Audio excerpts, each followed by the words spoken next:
Good evening, everyone, and welcome to Elevate Ethics 2018, the fifth year that we've done this event. And we describe it as a dialogue in the state of ethical leadership in American business today. We're delighted that you've taken the opportunity to join us this evening. I know it's going to be a robust and very informative conversation. I'm Dan Sweeney, the director of the Institute for Enterprise Ethics here at the Daniels College of Business. And before we get started, I'd like to invite the Dean of the Daniels College of Business to welcome you to this evening's event. Dean Crate.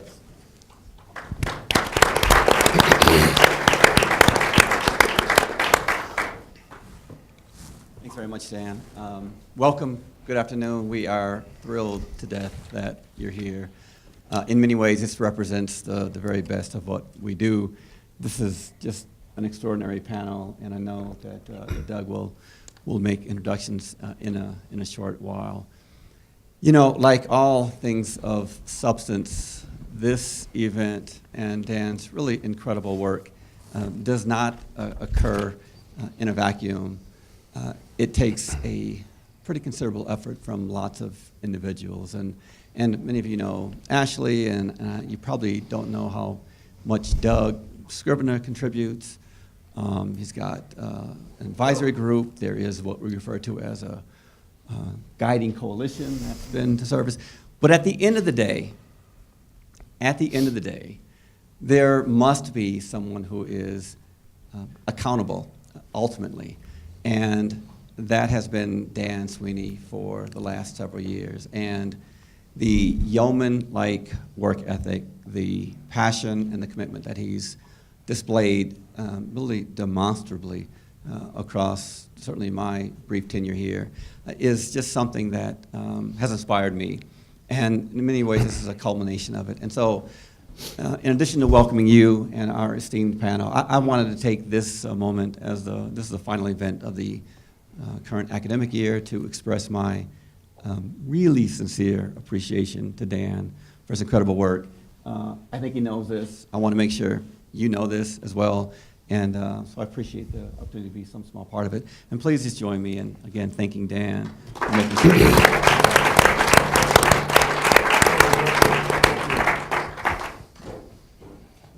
What Brent didn't say is that, as I describe my career in this job, is I'm in the 7th year of my 3-year assignment. So the Institute would not exist, and this particular event would not exist if it were not for the generosity of our sponsors and support of our partners. And you've been seeing their names on the loop back here while you were waiting for us to come out. And I'd like to recognize them formally now. Charter partners, these are people who have made, or companies that have made a significant investment over a significant period of time. And the first one I want to mention is CoBank, our inaugural charter sponsor. And if it weren't for CoBank, we wouldn't have gotten this thing off the ground. So thank you, Jim. And I don't know if Andrew's here yet or not, but anyway, thank you, Jim. The other charter sponsor is now CenturyLink. It used to be Level 3. And they're the ones that are helping us create a global platform or a global footprint for the Institute through their global internet platform. And we are live streaming this event tonight. The third charter sponsor is the Daniels Fund Ethics Initiative, which is a significant supporter of the Daniels College of Business and the Institute of Enterprise Ethics in that process. Hosting sponsors for Elevate Ethics 2018 is IHS Markit Incorporated. Program sponsors who help support a variety of programs at the Institute are Deloitte LLC, Newmont Mining, and a number of very generous individual champions and friends of the Institute. Important partners of the Institute include the Colorado chapter of the National Association of Corporate Directors, the University of Denver chapter of Net Impact, the Global Association of MBA Candidates, Rock Solid Design, who's responsible for these great graphics and the video production. And of course, I want to thank our host, the University of Denver and Daniels College of Business. Thanks to all these sponsors and partners of the Institute. We appreciate your support. So now, why are we here?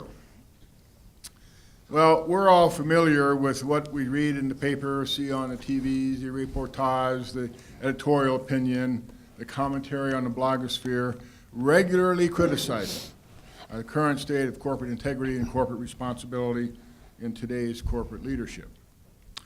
Public opinion polls consistently report the low esteem that executives leading large corporations are held and how those institutions are held.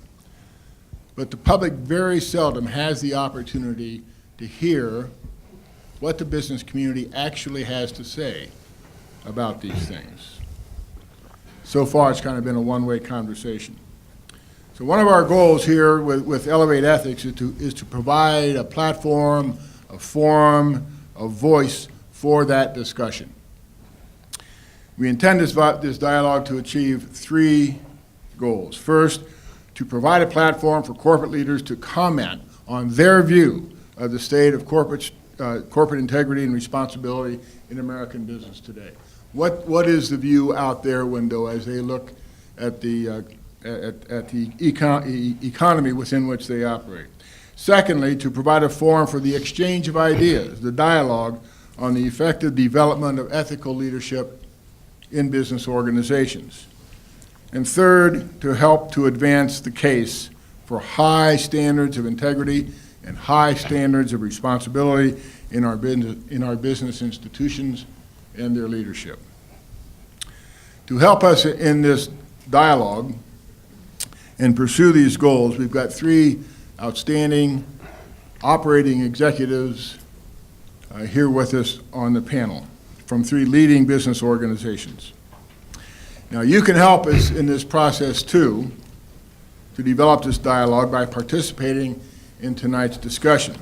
We will provide the opportunity for you to ask questions of our panel, and please don't be shy, as you can be the second part of this two-way, or the third part of a three-way conversation. You also have a skilled and experienced moderator to keep the discussion on point and well-balanced. Mr. Doug Scrivner is the chairman of the University of Denver's Board of Trustees. He's a graduate of the university's Sturm College of Law, where he is also an adjunct professor. He is a great friend of the university, and he's a great friend of the Institute. Doug retired from Accenture Corporation in 2011 after 31 years with the company and 14 of those years as its general counsel. During his tenure, he also oversaw the company's government relations and served as corporate secretary, compliance officer, and as a member of Accenture's executive leadership team.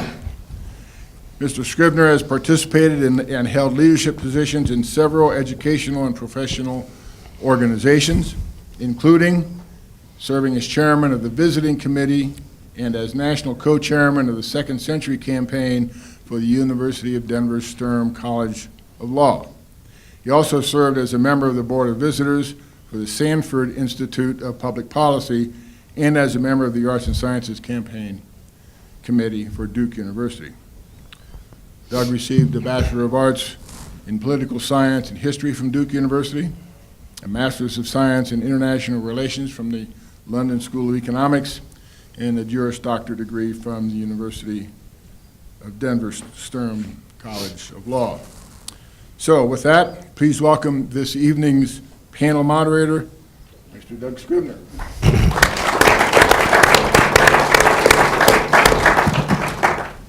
Thank you, Dan, and thank all of you for being here. Let me just first comment briefly on what Dan has done with the Institute for Enterprise Ethics. It's a hidden jewel at the Daniels College of Business and the University of Denver, and does a remarkable programming and has an incredible future ahead of it. Let me also thank Brent Kreit for his leadership at the Daniels College. and exciting things that are going on at Daniels. And obviously, ethics has been an important part of Daniels for a very long time, and really starting with the wonderful gift of Bill Daniels and infusing ethics and ethical considerations throughout the curriculum and other activities of the College of Business. So I will briefly introduce our panel today. You have the pamphlet that has their background, so I won't recite all of that, but let me just quickly go down the line, and then we'll open up for conversation. David Eves, my immediate left, is Executive Vice President, Group President, Utilities, and President of Xcel Energy, Colorado. Serves as the Director of the Public Service Company of Colorado. He's had a series of roles across a number of years at Xcel Energy that has led to his current positions. David received a Bachelor of Science degree in Mechanical Engineering from Kansas State University, and you'll see that he has an extensive record of public service and charitable and not-for-profit service with Mile High United Way, Denver Metro Chamber of Commerce, Boys and Girls Clubs of Denver, and a number of other areas. So, David, thank you for being here. Nancy Beasy is Chief Financial Officer and Executive Vice President of Newmont Mining. You'll see in her bio a number of other organizations where she has served in financial roles. She was also a partner at Ernst & Young. In addition to bringing the financial and CPA perspective, she's an independent director of a couple of corporations, UMB Financial and Zia Chem. So she brings the director's perspective as well as an executive's in the financial perspective. So welcome, Nancy. Then Pete Lorenzen was appointed IBM's General Manager, Global Technology Services, Networking Services in January 2015. He gets the prize for the longest title. And also serves as IBM Colorado's Senior State Executive. So in his current role, he holds global responsibility for strategy, offering development, sales, and delivery for IBM's networking service line. And as Colorado's Senior State Executive, he's responsible for IBM's relationship with both state and federal agencies and IBM employees. He's been with IBM for a number of years, as you'll see, and has had roles throughout IBM in its Global Technology Solutions Group. He's also an active community leader with roles at the Colorado chapter of the March of Dimes, University of Colorado at Boulder's Leeds School of Business, for which we'll forgive him for tonight. Sorry. Pete, welcome. Thank you. So what we will start with just asking each of our panelists to share some general thoughts, perhaps some perspective on their careers and how that may influence how they think about the role of ethics in business and in their businesses. And then we have some set questions that we will go through, but we're going to save time so that all of you can ask questions as well. And as Dan alluded to, the issues of ethics and trust and confidence in business are as important today as they have ever been. You only need to look at some of the kinds of research. Many of you are familiar with the Edelman Trust Barometer. Yes. The 2018 results, just for the informed public, the confidence and trust in business executives and business generally fell 23 points in 1 year in the United States. The United States moved from roughly number 5 on a list of 25 or 30 countries to dead last in their list of countries and the level of trust following such noteworthy countries as South Africa, Russia, Colombia, and I mean it just tells you something is amiss perhaps. Gallup, in their polls of honesty and ethics in the professions, business executives are way down the list, right above advertising, members of Congress, and car salesmen. Lawyers score a couple points higher. Now that shows you you're in trouble if business executives are ranking lower than lawyers. So serious issues. Hope you have some terrific conversation tonight. With that, we'll just go down the line, and David, we'll start with you. Thank you, Doug. Well, thank you all for being here. I appreciate the opportunity to be part of this. So I'm with Xcel Energy. I have a lot of opportunities to visit with people, both inside our company and outside the company, and I find that typically don't get to have a conversation like this outside of our industry or company. I find myself talking about some things that are extremely important to our company. We are if not one of the most progressive environmental leaders in our industry. We're extremely focused on safety for our customers, our employees. I mean, we deal with dangerous stuff and we have to take care of the public. And we've done a great job, and we continue to do a good job reducing bills for our customers and changing the experience, moving to a new modern grid that will facilitate solar and all kinds of things. So we feel really good about what we accomplished, but outside the company, we don't typically talk about how we do that. And I think when it comes to this subject and ethics and values and how companies work and leadership in these dimensions, this is a chance to talk about it outside. We do talk about it inside. So I appreciate the opportunity to engage in the conversation in that vein. But I'm not used to doing it, so I was a little bit nervous about how this will go. So our company maybe part of this is the industry that we're in. We have the same kind of expectations of our customers that Newmont Mining or IBM or a university would have. But I think maybe due to the nature of our business and that everyone depends upon us, we have probably, at least we believe, that we take on a very high form of responsibility to maintain the confidence and the trust of our customers, our regulators, the elected officials in our state that we serve, our cities, and so on. Kind of a quasi-governmental role, if you will, in that we provide safe energy service for everyone. So we try to hold ourselves to a very high standard. We've been recognized by a lot of different organizations that evaluate these kind of things. But I'll just share a few things that we're very focused on. Very focused on making sure that we have an inclusive makeup and success in our company that reflects the diversity. We operate in 8 states, and the makeup of things in Texas or New Mexico is very different than the makeup in Minnesota of our customers and employees. So that's a big focus of ours, and we're really happy to be recognized as one of the top LGBT companies in the industry. Another thing I will just tell you is that our vision is to be the trusted and preferred provider. And every time our CEO talks with us, Ben Folk, he emphasizes this trust. It's one thing to be chosen. It's another thing to be trusted. So I think that plays to this issue of ethics and how we do what we do in a sustainable way. So I look forward to the conversation. Great, thanks. Nancy. Great. Thanks very much for having us here tonight. It's an interesting discussion, and what a backdrop we have. I was thinking about this in the last week, 2 interesting events.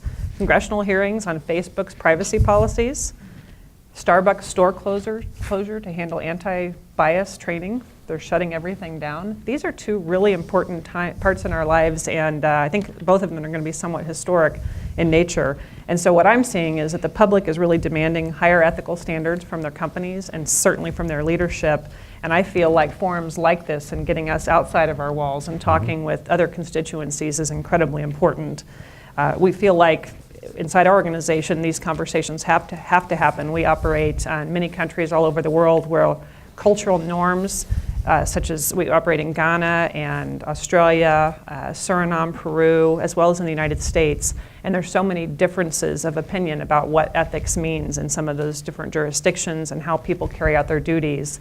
And what something is very black and white from a US standard may be entirely gray for very good reasons in other places. And so one of the things we spend a lot of time is really trying to understand those, working with our legal department, our compliance department, and our HR department, as well as the operations, to understand the business, what are the drivers, and how can we become most effective.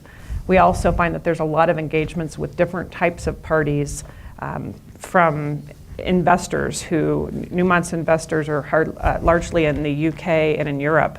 We're hearing a lot more discussion around, tell us about your ESG issues. How do you work with your board? How do you think about diversity? And so all the way from that to what goes on in our boardroom on a quarterly basis, and many discussions about, have we had an ethics violation? Do we need to talk about compliance? And how do we manage that within the company? And like others, we're also spending a lot of time, we all run great businesses with people who do things very well. We've spent a whole lot more time lately talking about the how you do things and making sure that part of leadership development training, and we're walking the walk and helping people really understand that these issues are very important, and how you'll be viewed as a leader today and backwards in history is really reflective of how we conduct ourselves. And I think having a high standard of ethics is incredibly key to that process. So it'll be a good conversation. Good, thank you. So we're having a discussion on ethics, so I want to do full disclosure up front. Some of the time I'm going to give you my own opinion, and at other times I'll give you the opinion of IBM, and I'll try to discern between the two. So I'm going to start off a little bit with my opinion. And I think if you look at a business, and if it wants to survive for the long term, it really is going to have to incorporate ethical standards beyond laws, ethical standards into how it does its business. But I think it also has to take a very active approach, and that means setting really clear expectations for all the employees in the business, in the firm. Number two, making sure those are practiced in all the transactions on a day-by-day basis, and really having accountability. And accountability for me, it starts at the top and goes down to the bottom, but it can flow from the bottom back up to the top. So employees can hold management accountable for the same ethical standards. So if we look at US business, and you mentioned this a bit, you would think we're horrible in the US. And we've heard about Facebook and data privacy. If you're in the tech space, Oracle is suing Google right now for plagiarizing 3 million lines of code. That's a big deal. I don't know any business where certainly the CEO, the leadership, has survived in the long term if they didn't incorporate ethics in their business. So if we look in the last year or so, we have United Airlines, Wells Fargo Bank, Equifax, the founder of Uber, that was just a month or so ago, all out because of ethical violations. So I think the approach, if you're a US firm, and particularly if you're a US firm doing business globally in other countries, much like your firm, is you have to worry about culture. So there's the corporate culture, but it's also the culture in which you conduct your business. So I had the opportunity to work in India for 2 years, and that was a total eye-opener for me. And I'll give you 2 simple examples. It's a custom over there, at least in the city of Bangalore where I live, that if you're flagged over by a policeman, you don't get chased down. They're on foot and they flag you over for a traffic stop and they're going to give you a ticket. Most of the time you have the opportunity to give them money. It's a bribe and it's accepted. It's done out in public. Can you imagine that in downtown Denver here? Another example is if you're going to do business with the government, it's very common to build into your bid a payment schedule. And those are bribes. You bribe people based on their level of government. And I thought maybe this was the case back in 2008. And I did some research a couple of days ago. It's still going on. It's still all over the place. So we have laws in the US that forbade that. If you're a US-based company or you do business in the US, you can get fined for giving bribes. But I don't think adhering to laws is sufficient. It's necessary, but it's not sufficient. So now I want to switch as an IBMer. Some of that was my experience as an IBMer, but I want to talk about as an IBMer in a big corporation. We've taken a different approach to things. So the company has adopted a 3-pronged strategy or a 3-pronged approach to imbuing ethics in everything we do.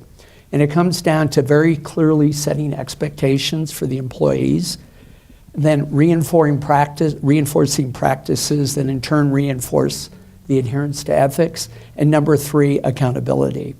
So for example, in expectations, like I'm sure your firms have, we have corporate standards, corporate directives, and they talk about how do we treat each other, men versus women. There is no verse, we treat each other the same, or our religious affiliation or our sexual orientation. It goes to falsification of documentation or plagiarism. So it covers all those basic things. But now it's moved into social platforms.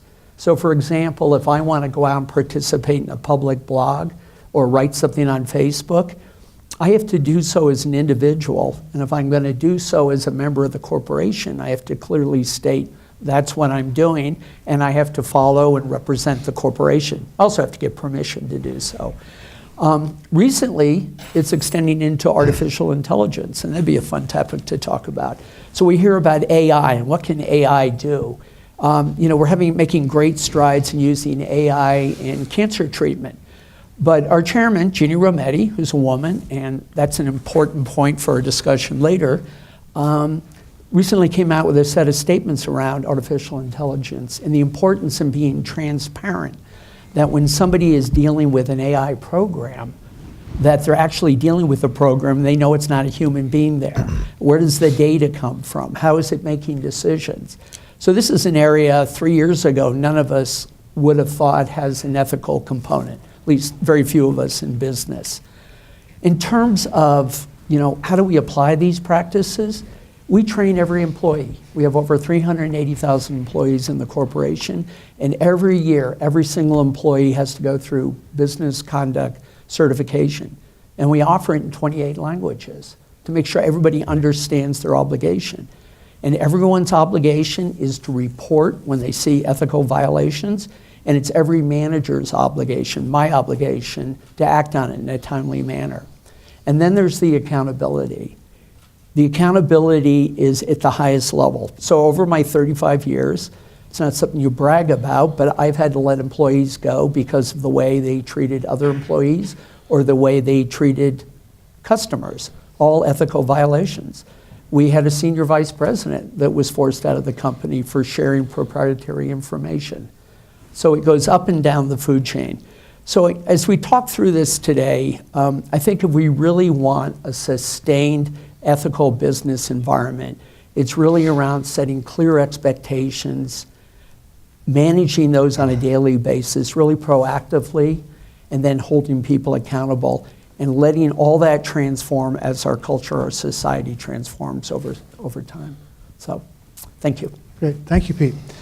So, if you're a historian, you can trace over many, many, many years waves of scandals, corporate scandals of various kinds, and the regulatory responses to them.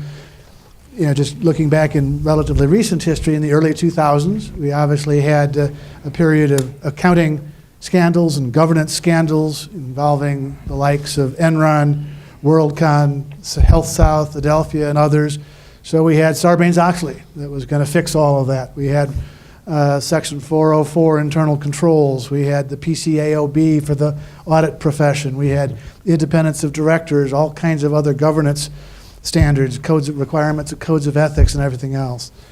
So in the mid-2000s, these scandals gave way to issues involving investment management scams, mortgage securitization, other financial instrument malfeasance, insider trading, and of course, theoretically, Dodd-Frank fixed all that. And then more recently, we've had scandals of the nature of intentional business wrongdoing, the VW emissions scandal, Wells Fargo, the prescription pricing exploitation issues, opioid prescription promotion, and the like. It seems that as soon as we get our arms around one set of behaviors, something new pops up. So the question I have for the panel, Nancy, maybe start with you. In the last 15 years, have we made any real progress? If we have, what prompted it? If we haven't, why not? Yeah, I would argue no. I actually pulled some statistics on this. 3,000 execs interviewed for E&Y's global fraud survey. 42% said they could justify unethical behavior to meet financial targets. Wow. That was last year. Despite increases in program time and resources devoted to measuring and improving culture, we've seen less than a 1% increase in the average employee's perceptions of a positive culture. That was last year. This was earlier this year. The share of employees who report being treated rudely by colleagues at least once a month has risen 13 percentage points since 1998. So my concern is just reading the papers daily and watching what's going on in business. People are talking a lot about it. People are making programs and dedicating resources, and they're doing a lot of things, but culturally, I don't think the behaviors have evolved, and I don't think that necessarily leaders are getting folks on board with really acting in the right way in all cases. And we see that with the headlines that we're viewing. So I unfortunately would argue we're not making a lot of progress. Pete, how about you? So the answer is I'm really not sure, but part of the problem is going to be where you draw the data from. So this is the State of Ethics and Compliance in the Workplace, published in March by Ethics and Compliance Initiative, ECI. It's a global survey, but they just did it for the United States. And what it would show is we have seen some improvement. It's modest, very, very modest. So observed abusive behavior, example 2013 to 2017, it's gone down 1 point. I mean, that might be survey error, who knows, right? Observed conflicts of interest, gone down 1 point. If you look at the graph, you can't see it, but it shows there's a mild decline. So I think there has been some improvement. I think part of it is going to unfortunately be how you measure it and the biases of the people doing the measurement. Okay, David? I guess I would just add, and maybe I'm an optimist, or, see the glass is half full, 3/4 full. I think part of what's happening is we're raising the bar on ourselves. I think more and more companies, more leaders, more customers expect something different. Maybe we're acting a little bit different with Uber given what we found out about the company, as opposed to how enamored we all were with the rideshare before. I think that is happening, and I know in our company and the people I associate with on boards, there's I believe an extreme focus on trying to continue to question ourselves and make sure that we're operating at the highest standard we can, and that we push ourselves instead of ending up on the front page of the paper. There will always be these kind of things happening. I think it's going to move around a little bit like poverty has a tendency to move around a city. But I think it is getting better, and we will continue to. So you hinted at it there. David, let me just start with you then. Do we think we can ever get ahead of this? Is this just human nature? We'll constantly be playing whack-a-mole, or grabbing onto the balloon and get control of it here and it pops out over there? Is that? No, there's always going to be problem children. There are always going to be bad things happening. And in fact, if it got to a point where there was no news, there was no scrutiny made public, there were no findings, I think we'd probably relax and fall back on our laurels and not continue to raise the bar. I just know that, and I know our company's not the only one, but we challenge ourselves, like, how would we know? We survey employees about things like this that we never would have thought of doing 10 years ago. Mm-hmm. It's like, are you comfortable reporting something, even if you don't know it's a problem, would you question it? And then reinforce how important it is that they feel empowered to do that they feel it's their responsibility to do it. And safe? Exactly. It's a little bit like I talked about safety. You can get fired if you don't stop work in a dangerous situation. It's like expecting us to make ourselves improve. Right. Pete, can we ever get ahead of the game? I think the game keeps changing, and you can try to anticipate. I think the way you assess a company is its true attempts at trying to anticipate and avoid problems, and then, as importantly, how it deals with those problems. And I like Starbucks coffee, but putting that aside, I was impressed, and I was listening to Rush Limbaugh, and he was all over it. It was negative, and I said, it's pretty impressive when a CEO comes out and says the buck stops with me, and then they're willing to forego revenue for a day to bring everyone together. You can get into where should the two gentlemen have been thrown out. Just put that aside. The fact that they took such a proactive step, I give them great kudos. Would you have seen that 30 years ago or 40 years ago? I don't think so. I don't think so. Nancy? I think we have to try. I think, to your point, I think the target keeps moving, but I think we all owe it to ourselves and our companies and our constituencies to really think hard about how can we try to get ahead of this. We may keep falling short, but I think we have to do all the right things. And to the point you made about reporting and having a safe avenue, it's been an interesting journey at Newmont because we have the same thing. We have a reporting tool, and we've seen the use go up very high. And there was discussion in the boardroom around, okay, we're getting a lot more cases, tenfold what we had last year, and how do we feel about that? Well, you actually feel good about it because people are starting to, it's not that there's more bad things going on, it's that people are feeling comfortable talking about it. And so now we started watching what's the substantiation rate. So we may have X hundred cases, but how many of them are legitimate? And that's not what we watch. But there's no negative connotation whatsoever for any of the operators or anyone else associated with the actual reporting. So I think the tone and the tenor around how we evaluate these things and what our objectives are will continue to morph. But the fact that we have the avenues open and the open communication, I think is positive, and we have to keep trying. So how does leadership of the enterprise try and attack this? Is it a bigger, longer rule book? Is it principles-based, values-based orientation? Is it culture? All of the above? I mean, David? I think it's culture, it's leading by example, it's walking the talk, it's actually taking action to reinforce what you've asked the organization to do.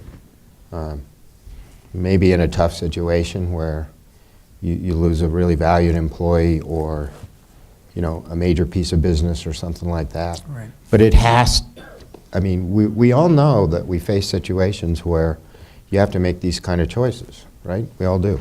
And I think when the CEO, when the board takes action on certain things that rise to their level, it reverberates and it says something. If you do it publicly. Maybe not naming Right. names, but you got to talk about it or nobody knows, right? Mm-hmm. Or the rumor mill actually goes in the other direction. Where there's a void, something will fill it. Right. Information. Right. Pete? Absolutely modeled from the top down. The one thing I'm impressed in my corporation, we have a chief trust and compliance officer. Probably like yours, we have independent audit boards, totally separate from the primary board and the chairman. But I do think it comes down to setting clear expectations, having practices that implement those, and then really accountability. And if you don't do all three and nurture them on an ongoing basis, like I pointed out with ethics change, the context in which they occur. If you don't deal with it that way, you're not going to be successful. So, Nancy? I think it's culture and climate. I think it's core values, and I think it's you can't take ethics and compliance and put it on the shelf and say this is our initiative du jour. This Right. isn't something that we're going to do this year, and we're going to think about it the way we do other initiatives. I think it has to become part of the core values. And I know when I go to site, I go to the pre-check meetings on both shifts, so 5 a.m. and 5 p.m., and it's a discussion about safety, but it's also a discussion about very much tied to what you all do. If you see an unsafe environment, you stop immediately. But same thing now is caught on in the discussion with those folks on every shift, is if you are not comfortable with something that's going on your watch, stop, say something or do something. If you don't feel comfortable having that conversation with your supervisor, call the hotline. But whatever you do, don't fail to act. And so again, I think the leadership and the executives and managers all the way through the organization have to reiterate that message. And it's not something we're going to evaluate you on for your short-term bonus. It's part of the culture and the expectations that come with employment. I think that's the part that has evolved. Typically talk about tone at the top. I would argue that in many respects, it's actually more the frozen middle, as we used to call it at Accenture. Mm-hmm. And that's, how do you get the, all up and down the organization, but it's sort of really the middle. You lose people not because of what the CEO did, but it's what the activities of their manager or their supervisor. Mm-hmm. So how do you get the middle managers to understand and buy in and think it's accountability. I know we've had a situation not too long ago where we ended up having to let not only, there was an issue with a middle manager who was no question needed to be terminated, but we also let go their executive, and it was a hard decision, but you just cannot allow the organization to see that it's singular in the organization. So there's accountability all the way up, and we're holding people to that. And you're right, that middle level of the organization has such an incredible impact on the entire place. But if we don't hold folks accountable both up and at that level, we will never succeed. I agree, it's accountability at all levels. I mean, I've seen within IBM, I won't mention the country, and it's not India, where there were practices going on in the middle management on down. We took out multiple layers of management because of that misbehavior, but then the executives were taken out because they should have known. Even though they weren't involved, they should have known. Right. So. Yeah. David, any other thoughts on that? So one of the things that we try to do is in leadership meetings is reinforce things that are working. And I think I've seen this happen, not a lot, but you take on something like this where there was a difficult situation, and we give out an innovator award or an I Deliver award for usually accomplishing something really wonderful in the company or whatever. But those kind of things are starting to be recognized. We're trying to not just hold people accountable and leaders accountable, but reinforce, without disclosing all the personal information, reinforce the positive things that a manager or director may have done. Celebrate the heroes. Exactly. Right. One of the toughest areas and one of the ones where you get the misalignment and the not walking the talk is with the superstar, the rainmaker, and which is a nice segue to our next topic.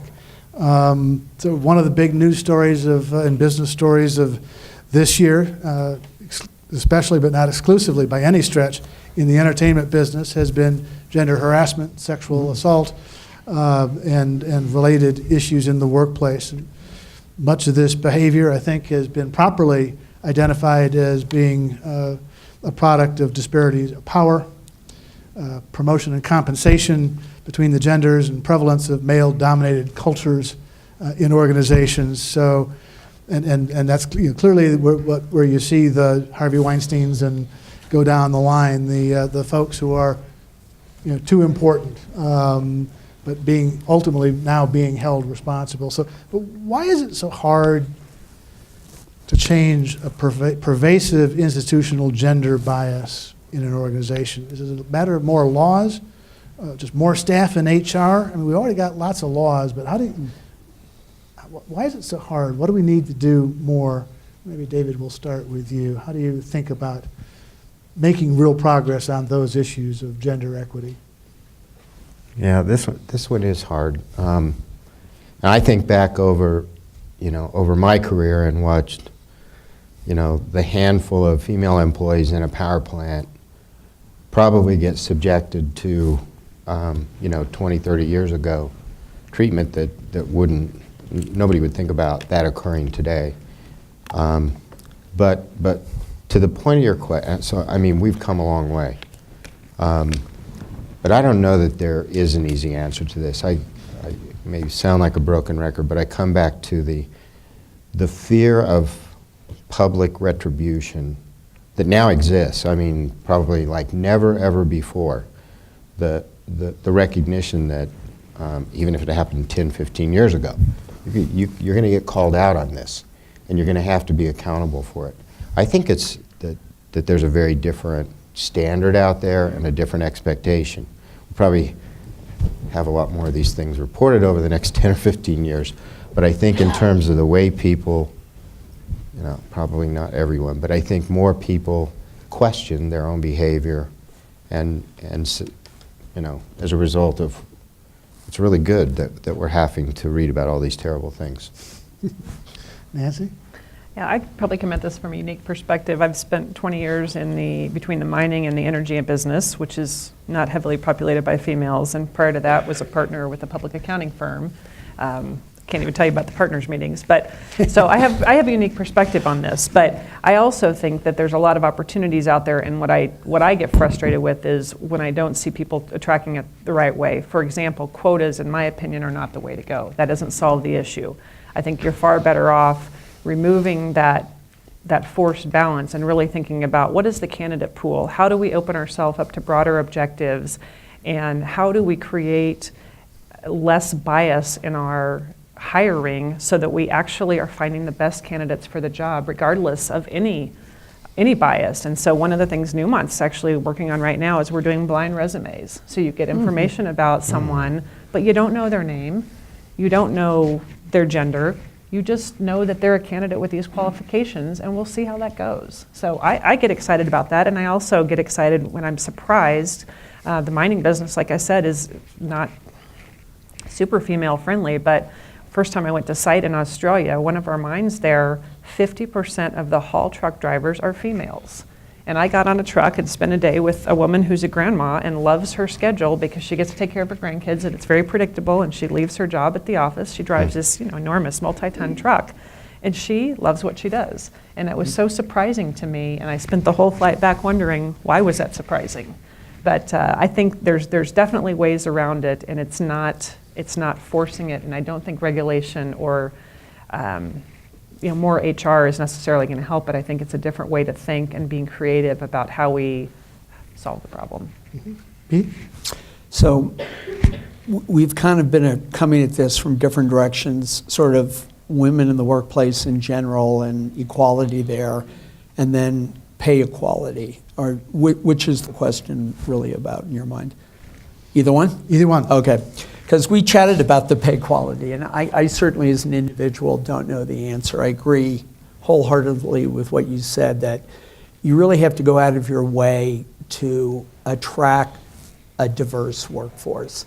And whether it's women, whether it's African Americans, whether it's Hispanic, whether it's white people, I want to be hired.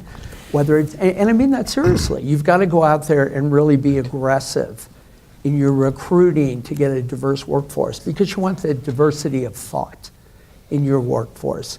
And I think if you get in the best candidates, that's the single biggest step forward. And then certainly there's the must-haves, and we have these in IBM, where we are really careful on how we pay people. And it is not based on gender, and there are checks and balances around that. And I happen to work for a woman who's the most highly paid person in the company, and she should be. She's the chairman. So maybe she's one of a few Fortune 100 CEOs that are a woman, but I'll tell you want to set a tone to corporation, that's a way to set a tone. Mm-hmm. So are there some specific one or two things that you've done at IBM that really have moved the ball in terms of gender and power and promotion equity? Personally, I have, and it was in India. And I hate to keep going back to India, but it was by far the highlight of my career. So I got to go there and set up a division, our Global Technology Services. And when I got there, we had pulled some people together. We had about 2,200 people to start. When I left, I had 6,000. Our plan was to grow in 2.5 years to 10. We did it in a year and a half, and there's somewhere around 18,000, 20,000 people. So it's a big organization. Pretty much everyone in senior management or executive management was a guy. And I was talking to my friend Diane on the way down. I said, one of the turning points I had was I was in a room with my direct report staff and the next layer down, and I looked around the people, and I was thinking, how do I communicate affirmative action, equal opportunity? And I finally just said, what I'm trying to do, it's not about culture. It's not about Indian culture, because there isn't one culture. It really varies by state, and within like Tamil Nadu versus Karnataka, totally different. And there's different languages. And then within that, there's great variances. I said, it's not about the local culture. It's about a business culture. And we have to have a business culture that makes us work. And then I said, wouldn't it be nice to be able to look around this room and have it reflect the rest of India? Because right then it didn't. It reflected a bunch of really young men. And by the time I left, it had changed.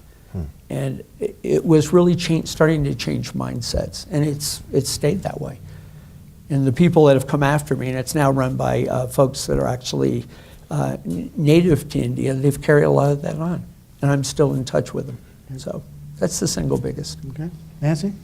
I think it is. It's tone from leadership. And I think about our leadership team, and it's a unique group of individuals, but everyone feels strongly about supporting diversity and that we are a better organization because of diversity of thought, diversity of experiences, diversity on any scale you can measure, and it makes us a better company. We're worldwide, so there's just so much pull to have unique views, and we found more success when we have a wider group in any setting. I think that's part of it, and I think we've also done a lot of things to empower the organization. So there's a lot of tools out there that folks can use on the ground in their locations. We implemented business resource groups, so there's various, like in Peru, there's the Cajamarquinos, which is a group of just people who are native to site, and they have very different issues versus the other employees at that location. And so supporting those, and every time I go to site, I meet with them. I'll meet with, there's a Women and Allies group in some of our locations, and what's amazing to me is in many cases the allies outnumber the women. So the allies are people who have raised their hand and said, I don't know what to do, but I'm here to help. And that's, we're giving you a free lunch, so show up and we'll figure it out. And it works. And there is a free lunch. Yeah, it is. So it's great. And so there's this conversation, and they're spending an hour a month or a quarter just listening, and I think it makes them more understanding and more receptive to truly being an ally. So I think there's a lot of tools out there, but I agree. I think just the commitment from leadership at all levels of the organization is what it really takes to make things happen. David? So we too have business resource groups. We used to call them employee network groups, but Yeah. they're much more engaged in affecting the outcomes in the company. And they become very large, very diverse themselves, and they're not all, ethnic based. They're BRGs around veteran employees and people with different backgrounds that have come into the company. Each of us try to work with a BRG every year, executives and leaders in the company. And one of the things we try to do is like get input about what impediments, what experiences can we begin to look at as, for the company to improve things. Anyway, that's just, it struck me. I wasn't going to mention that. Maybe the best thing I ever did, I just woke up one day and I had a very, very strong team that just hit it out of the park for about a year and a half, 2 years.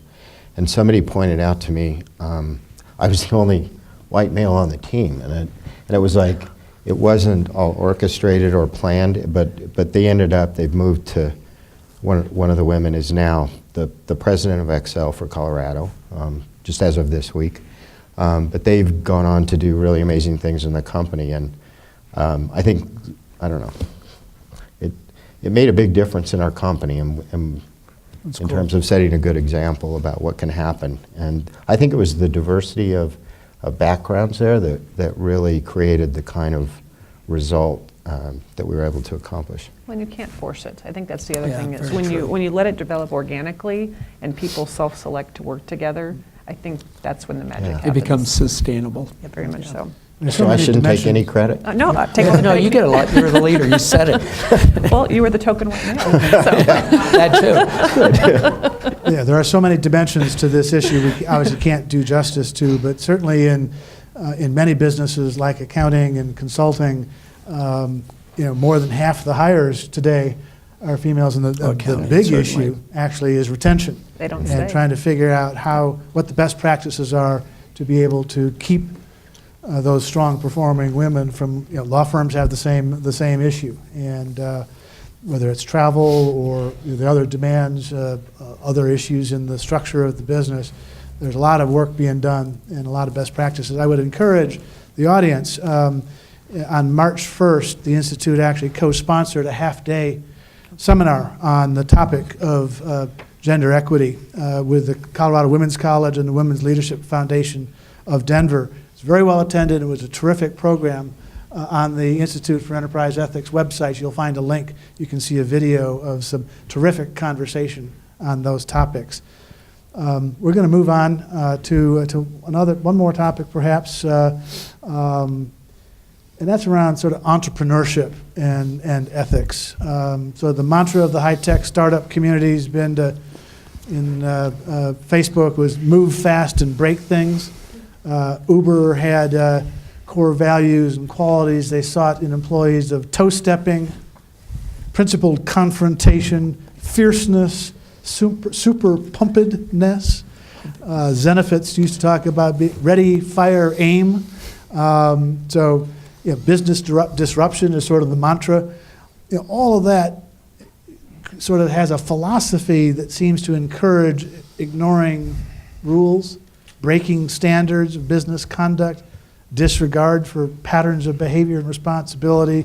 And we got obviously Uber, Zenefits, Turing, Theranos, Facebook obviously currently hitting the pages of the Wall Street Journal and the New York Times.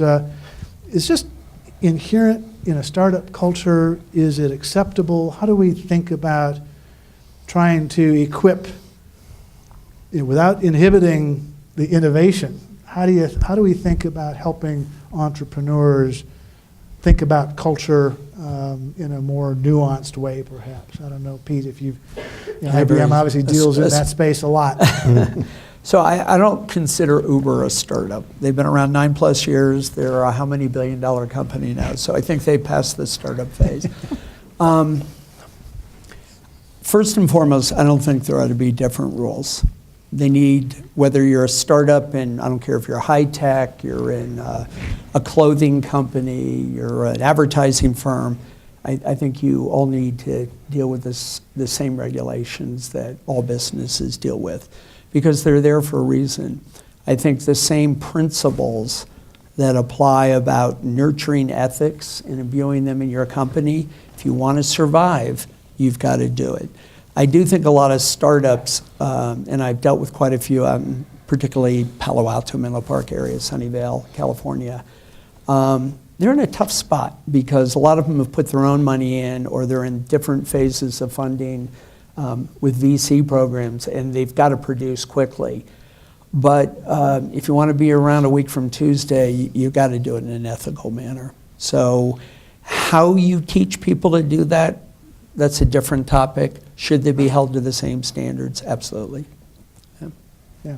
Nancy? Yeah, it's tough. It's a high-risk, high-reward environment, and I think there's been a lot of examples of where breaking the rules in Silicon Valley gets you great success. So I think that's just a built-in challenge. I think the pressures of developing through a VC and going through every round of funding are in themselves very challenging. But to your point, if you're not going to do it the right way, you won't have the employees, you won't really have the investors in the end. Mm-hmm. I think the Elizabeth Holmes story that's played out over the last month has been fascinating, but there was a lot of bravado there where she kept the funding coming. At the end, there wasn't much of substance, and I think that really cost her. Mm-hmm. So I think there's a lot of good examples of where breaking the rules and that the kind of bro culture has made it effective. But the reality of those companies that have survived and will likely survive, they won't get there by sheer risk and going it alone. All right. David, any thoughts? I really don't have any expertise on this, but and maybe it's what you said, Pete. I think there's a fundamental difference between fail fast and disregard for, I'm not sure if there's a gray line, but complete disregard for ethical behavior, for how you treat people, how you pay people. Maybe it is the regulations following the law at that point, even though a lot of us are trying to go way beyond that. But it doesn't make it okay. You can be aggressive, fail, learn, grow, but that doesn't mean you just set all these ethical requirements aside. Right. May I make one more point? A lot of us, at least I do, my bias when I think of a startup is somebody who wrote really cool code or something like that. And it's far more than that. And I went out, these are just a couple of articles off the web, one from Fortune, one from Dynamic Business in Australia. And they talk about startup firms that are focused on truly issues that are very important to people these days, like how do you grow your own food, or how do you invest in companies that, if you look at behind the curtain, are very ethical companies in where they source their products from. So we've seen over the last several years a whole set of startups coming along that are in this space, and almost their business model is built around a higher level of, ethical or social awareness anyway. So. Okay. We actually had planned to do another topic, but I think given time, we're going to talk about Facebook, perhaps, privacy, cybersecurity. But let me open it up to the floor. We can do that if we have no questions, which I think is unlikely. But we've got a terrific panel here, so be delighted to hear questions. We'll start with Jim. We got microphones coming, so please wait. And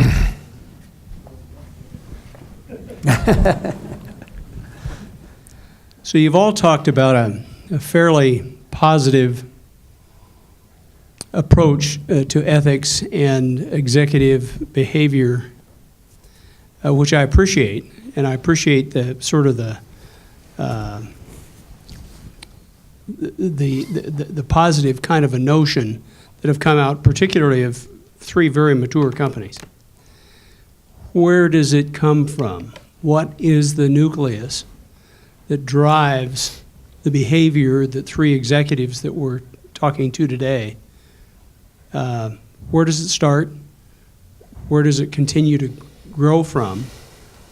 Did it grow from the bottom up, or did it grow from someplace else? And I'm really trying to poke at the board, but if indeed it is the board, please share with us how you see it and how you see it progressing and continuing.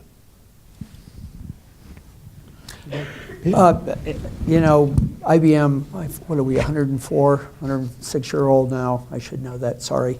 Tom Watson, if you go back and actually look at the stuff, the thoughts and the policies he implemented a long time ago, they've just sort of, that was the nucleus. There's just, in my company, no question about it.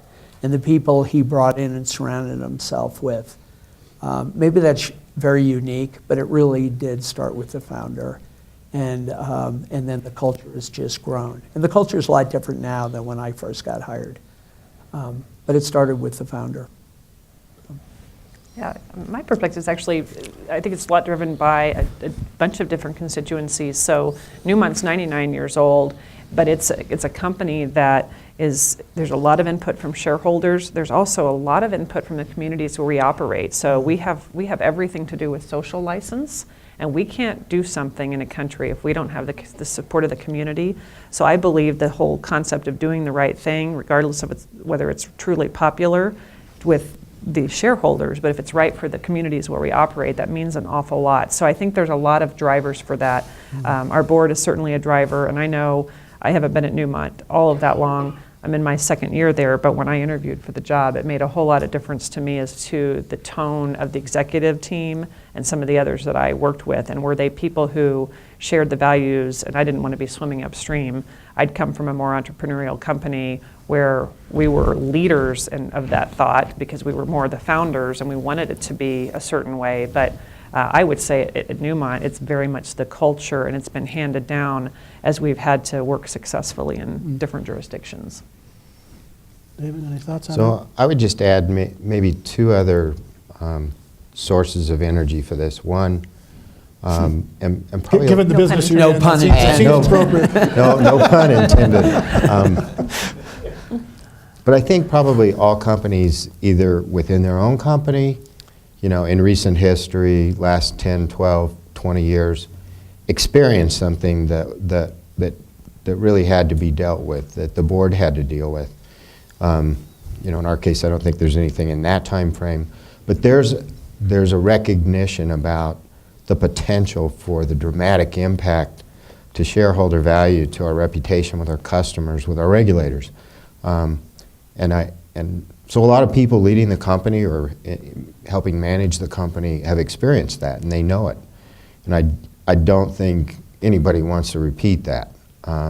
So So there probably is a fear of that happening and a need to continue to be proactive to stay ahead of it, to continue to raise the bar for ourselves instead of finding yourself on the paper.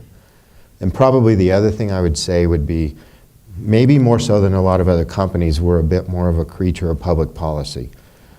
Just a regulated utility has a lot of people that can make decisions about our future.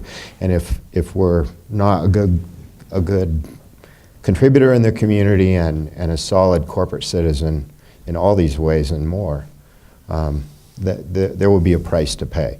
So it's very important. I guess You are in a tough business. You really are. You're out there and, yeah, Yeah, and you guys do well at it. Jim, to your question, I mean, values and culture can't be transient, can't be Right. changed on a whim by a new CEO. It seems to me it's organic. It's in the history of the company and It's the in the DNA of the genes, yeah, company. the And I think the board ultimately has to own protecting, changing as necessary, but protecting the things that work in terms of culture and values. That would be my view, certainly.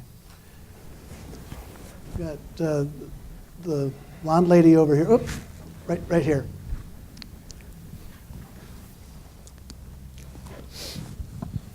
Thank you. Is this on? It's on. And thank you for this terrific discussion. It's great insight. I have a question for any panelist who wants to respond. What is your advice for business schools in terms of teaching ethics? I'm an adjunct up in economics at the University of Colorado, and I teach a course on antitrust, which is all about competitive strategy. And it has to do with markets and incentives, and we dig deep into things like, well, internally, employees should not be engaging in conduct that would lead to illegal collusion, for example, or other forms of illegal behavior that runs afoul of the antitrust laws. The way the business schools approach that issue is very different than how the economics departments would approach that issue, or even how law schools would approach this issue.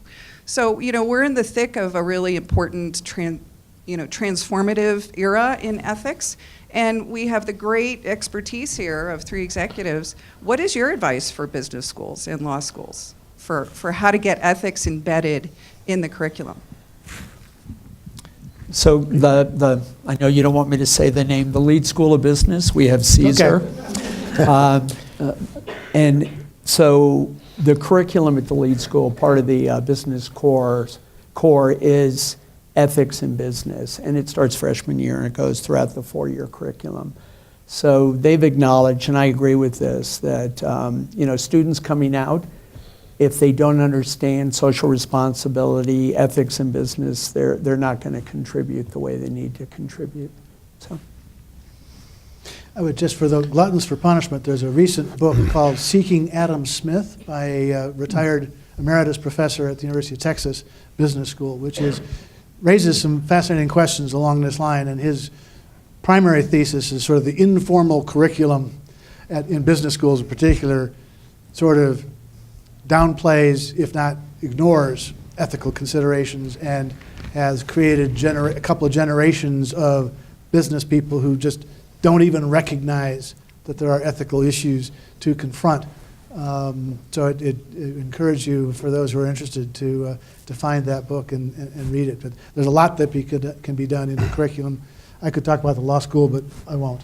David, did you have? I would add one suggestion. This probably will never fly, but I think having a course, having it be a separate piece, like our compliance training, or that twice a year corporate code of conduct that we go through and certify. We have to do that, but what really makes a difference is having this be one of the things that I would talk about with my boss and with my reports at a quarterly connection. When we're talking about how things are going, when we finish a project, when we celebrate, getting a wind farm built or approved or whatever, it's like to talk about how things went through the process. So in terms of advice in the program, don't make it all be a formal ethics separate piece. Have that be part of the economics class, have that be part of marketing, whatever. I would even think about it in terms of how you communicate during that process, the soft skills of leadership.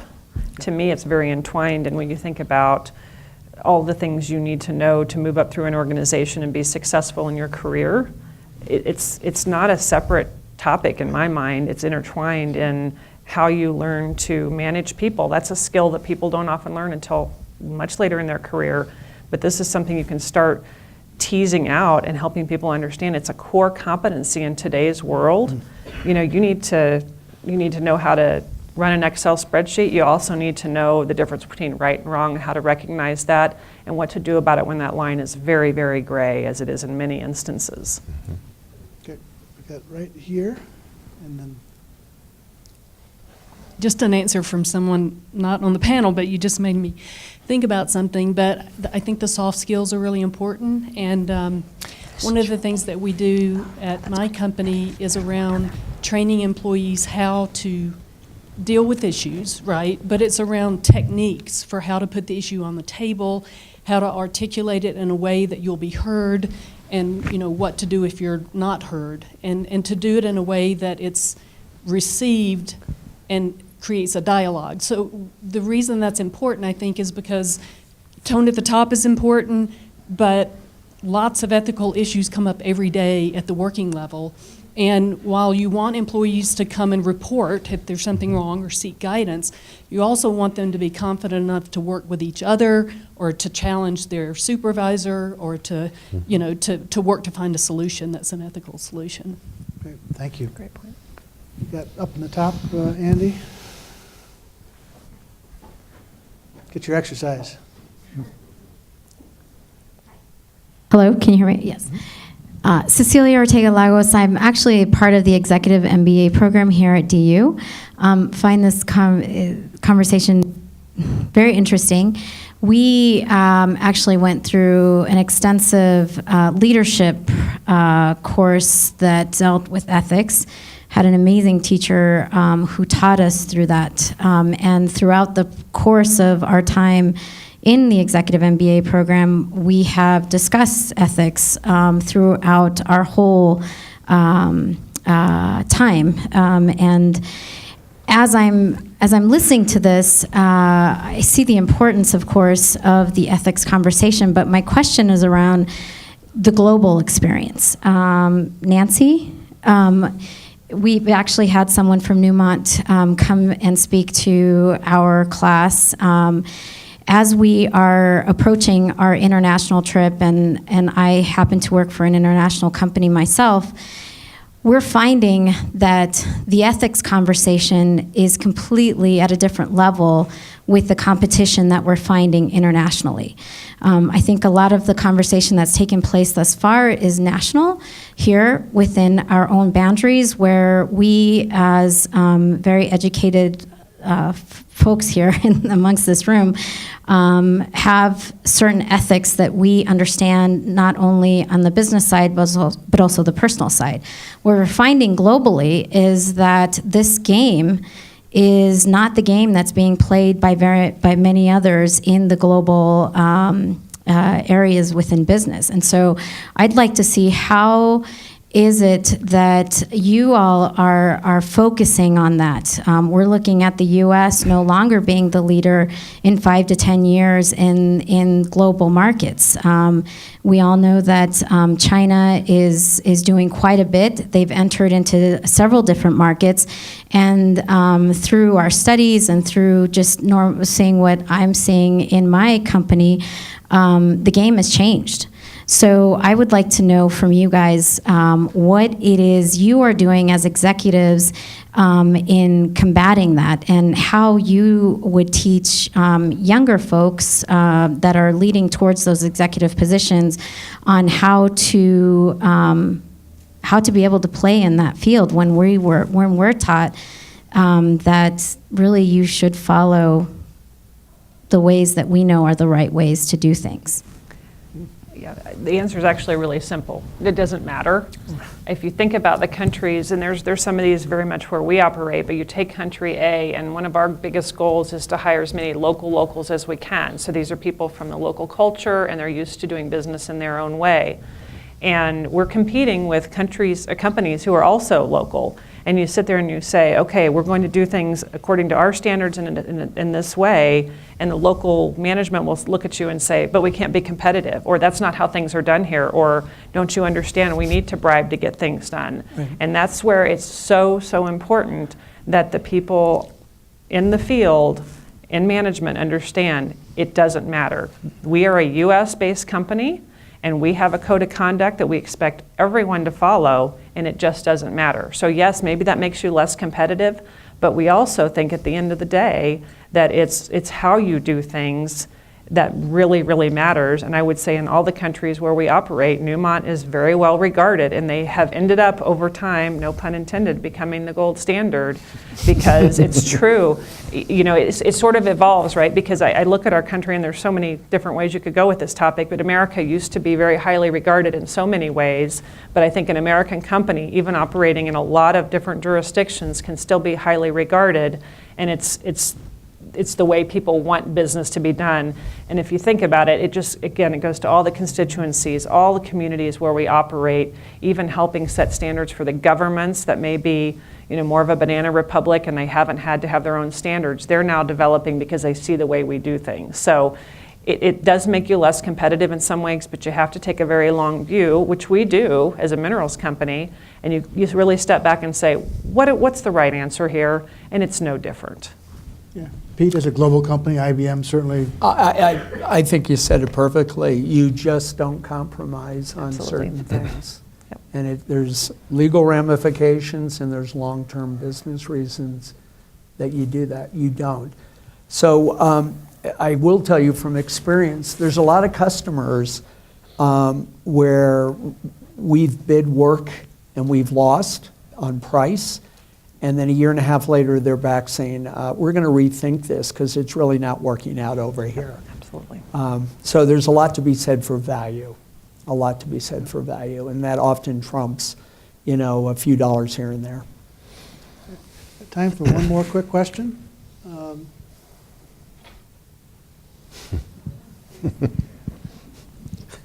This has been wonderful. Thank you. I'm Jenny Gasparo with the American Red Cross. And I am curious how each of you, there's so many rigors in running a business and realities of making a profit, et cetera. How do you prioritize these conversations in your kind of day-to-day work?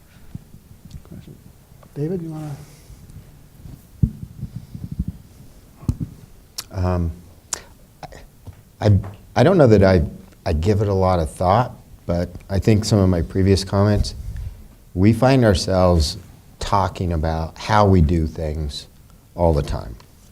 And in the review of a project, setting goals, putting a team together, this is a part of the discussion. So it's kind of interwoven. Yeah. That's when it works the best. If it's a bolt-on, if it's a separate piece, oh, did you take your training? That doesn't work. It really has to be an inherent part of the way we approach a project or a team that is put together, whatever. We've all talked about culture. You know, it's just part of the fabric. It has to be reinforced, but it's part of the fabric. So it's not a separate activity. I agree. I think it's totally woven into the way we do things. I can remember a time in my career when I was probably not a very good manager when I used to think of people issues as a separate category. It's like, let's get the work done and then we'll come back and talk about people issues.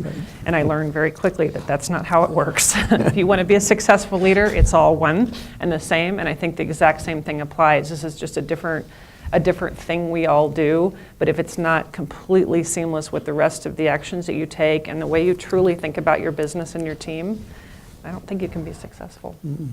We could obviously go on for the rest of the evening, but we are out of time. So join me in thanking our terrific panel.